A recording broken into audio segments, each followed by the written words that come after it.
Hi and welcome back to my channel. My name is Chris and today we're going to be going over the new Beauty Bay Book of Magic palette. We're going to be having a look at what's in this palette, is it good value for money, as well as go through some swatches and create a look using the palette so I can give you my final thoughts and impressions about whether this is worth your money. So in this palette you're getting a great assortment of both shimmers and mattes. There's one duochrome, this kind of green gold with a brown base duochrome in this palette, but you see immediately that there is some very clear color stories happening. So you've got kind of on this side your kind of purple and blue side, and on this side it's more of a teal and a neutral side, and it's very interesting and it gives you a couple of ideas of where you could go with this palette. I think you can say automatically that it is a cool tone palette overall. So if cool tones are not your thing, this is probably a palette that you want to miss. Otherwise, it seems quite good value for money. This comes in at 18 euros for 20 shades. And what I like to do when we're looking at value for money, especially with an eyeshadow palette, is I like to break it down of cost per gram. I know it seems a bit technical, but this is really the only way you can tell whether you're getting good value for money out of your eyeshadow palette. So I've done the maths for you. For this palette, it comes in at 64 cents per gram, which is actually much more on the affordable side. What I'll do is I'll put something on the screen here to give you a sort of an idea of various palettes sold by Beauty Bay and where does this palette fall on the spectrum of cost per gram. As you see, it's absolutely sitting on the more affordable end of eyeshadow palettes, so you really need to take that into consideration of whether or not this is a good buy for you. So on your screen you can see the swatches of all the different colors. Now I do want to say that these are finger swatches, so how you're seeing them on screen is not indicative of how you're going to see it on your eye. But I can definitely say that the shimmers in this are very soft and have a bit of a gel consistency. So very interesting, very, very soft. Immediately we pick up that there is quite a lot of fallout in the pan. For me, it is no problems. It just indicates that the texture is a little bit softer and it's not as hard pressed in the pan. But it does tell me that I should do my eye makeup before I do my base makeup to ensure that I'm not getting any cross-contamination. Now, I have to be honest, I've actually used this palette already. I created a video using this palette last week, and during the editing stage, we see that we had a small technical difficulty where some of the footage was missing. So we get to use it today, and I'm going to create a different look, and towards the end of this video, I will show you my last attempt of using this palette so you can really get an understanding of what you can create. So keep on watching. So to begin, I'm going to prime my eye, of course, and I'm going to take the P. Louise base in Room 1. And I'm just going to take that on a flat brush right underneath my brow and base it out.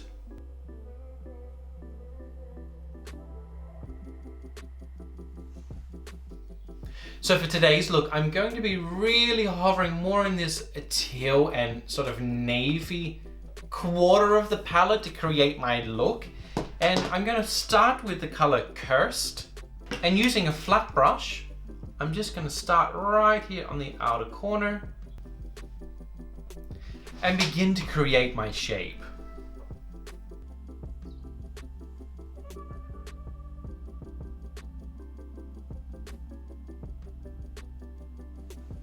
I like to use a flat brush to really kind of map out the shape that I want to create.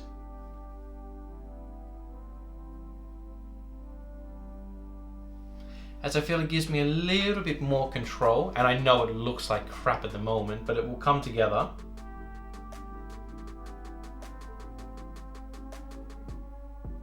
Taking just a clean brush, we can start to really buff out those edges just to make it a little bit easier for the next color. And of course we can always go back and forth to adjust the intensity of the overall look.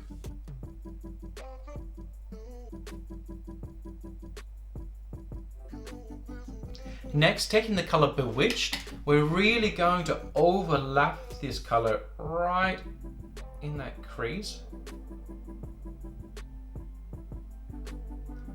and start on working that blend.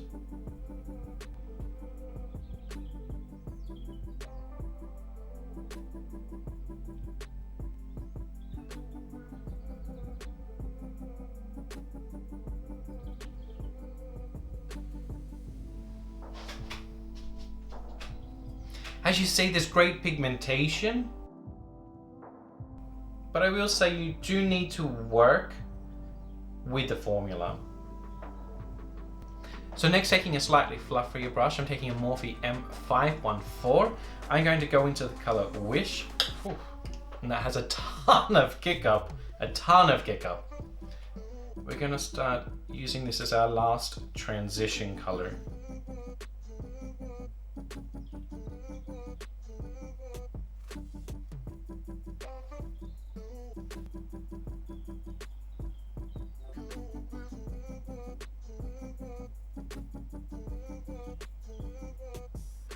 Now, very interestingly, the last look that I did focuses more on the purples of the palette, and I found that the purples are a lot easier to work with than what these greens are for blending out. So very interesting. You need to take a little bit more time in order to finesse this, but I mean, we got there.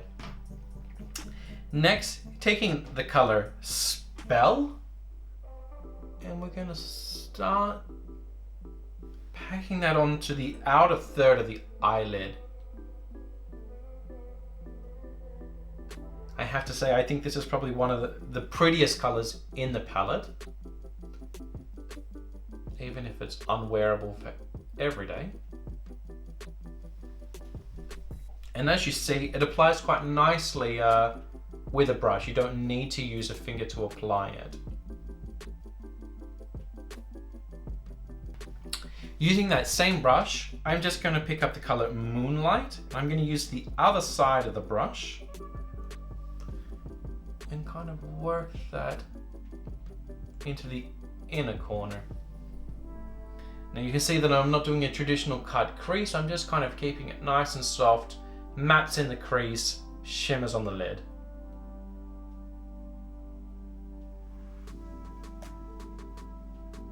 What is nice about using the same brush, but you know, a green on one side and the white on the other, is that you can just flip the brush and kind of fade that two colors together. All right, so taking my white, let's just see how we did for Fallout. And I'm going to use, of course, the edge of my white just to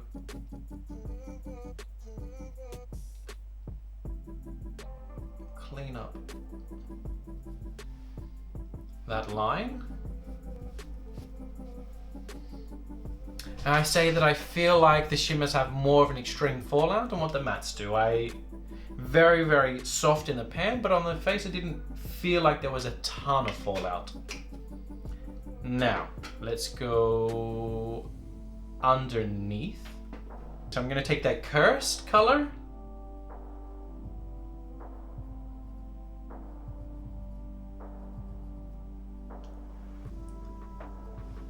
and run that under the eye. More focus on the outer edge, of course, than the inner. Gonna take the color Bewitched and run that straight over the top.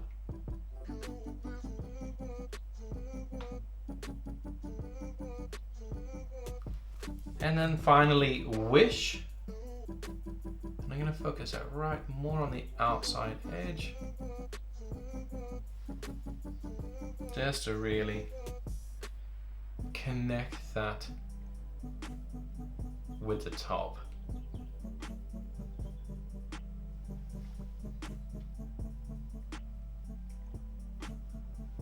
So to give my eye a bit of a pop, I'm going to add a white pencil into the waterline. And what's going to happen is it's going to pick up a little bit on that blue that's already there, and it's going to make a very nice sort of like pastel blue color on the waterline. So going with a line, I'm going to take the Sephora liquid liner, and I'm just going to line. Yeah, I'm just going to line.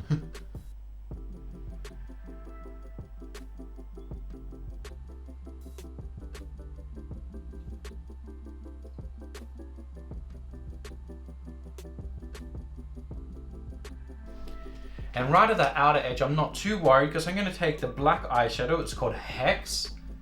And I'm going to use that black eyeshadow to kind of blur the edge and kind of work it into that navy.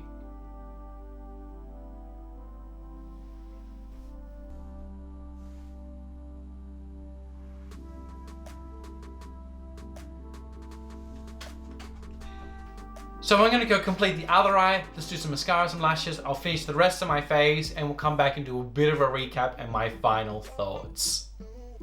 We're all put together now and it's time to kind of do a bit of a review. Now, the question at the end of the day, is the Beauty Bay Book of Magic palette worth your money? When we talk about value for money, absolutely, it is value for money. You're getting a good amount of makeup for your hard-earned dollars. The question I think that you need to ask yourself is, do you see yourself using this color story, number one? And number two, do you already have these sorts of colors in your collection? If you're answering no to the first question and yes to the second question, you really need to take that decision of whether or not this palette is value for you. I mean, there's no point in buying makeup if you're not going to use the makeup. I did this look, and as I've mentioned at the beginning of the video, I also did another look that I will insert here.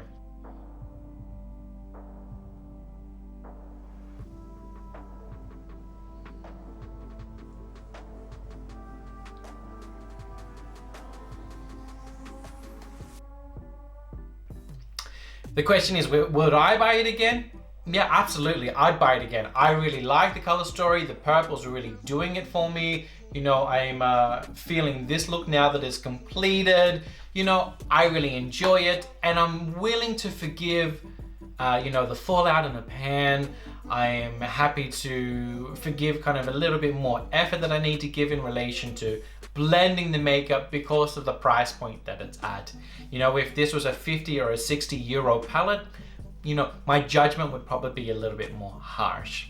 So that's it for today. I hope you enjoyed this video, and if you haven't already, I would very much appreciate it if you would click that subscribe button, hit like, and put a comment down below. What did you think of this review? Is this something that you would want to purchase yourself? Or how do you think I can improve these videos for the future?